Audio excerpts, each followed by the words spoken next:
Hello everyone, we'd like to talk to you today about the different thicknesses of mats. We measure the thickness of a mat, and most people do, from the top to the base.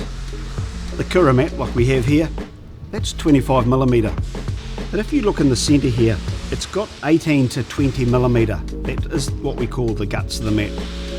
Out in the elements, you might say the sunlight, the rain, the frost, all those sort of things, you need a good guts to the mat to stand up to it.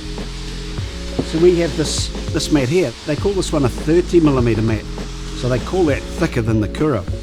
But if you have a look, the thinnest part is only about 8 to 10mm. We wouldn't recommend that one for out in the open, but we do recommend something like Kura. That'll handle it. The other one, this is a 30mm mat. This is called the Siesta. Now if you look at that, the guts of that mat is much the same as the Kura, 18 to 20mm. That'll withstand the elements out there, the driving on it, the sunlight, the frost, all those things. That'll stand up to it, and your cows will love it too.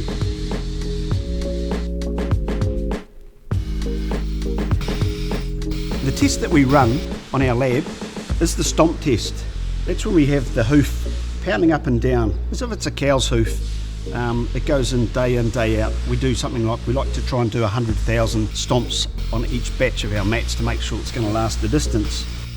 This mat here, this is of a lower quality, thinner, that we talked about earlier.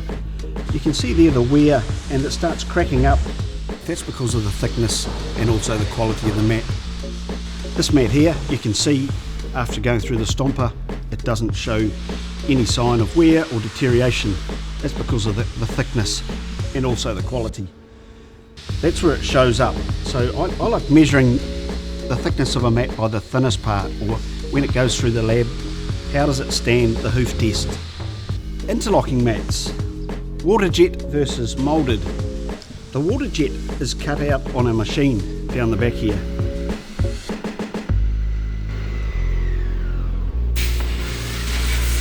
Now when you cut with water jet, you get a very tight join like such, and you can't see through that.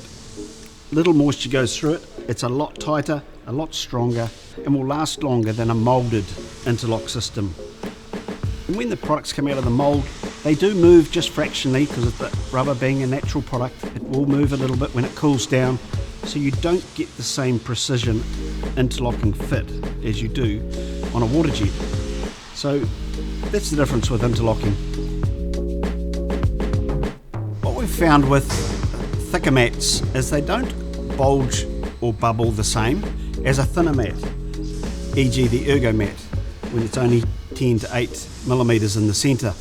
When you've got the sun shining on it, you can get a slight growth, because rubber being a natural product, it will grow slightly in the sunlight, and you can get what we call bubbling or bulging. So the thicker the mat, the less movement, the less bulging, the less problems. So that's just a little bit on thickness of mats. We can go into this in more detail if you'd like to call us. We'll be glad to answer any more questions you might have. Thank you.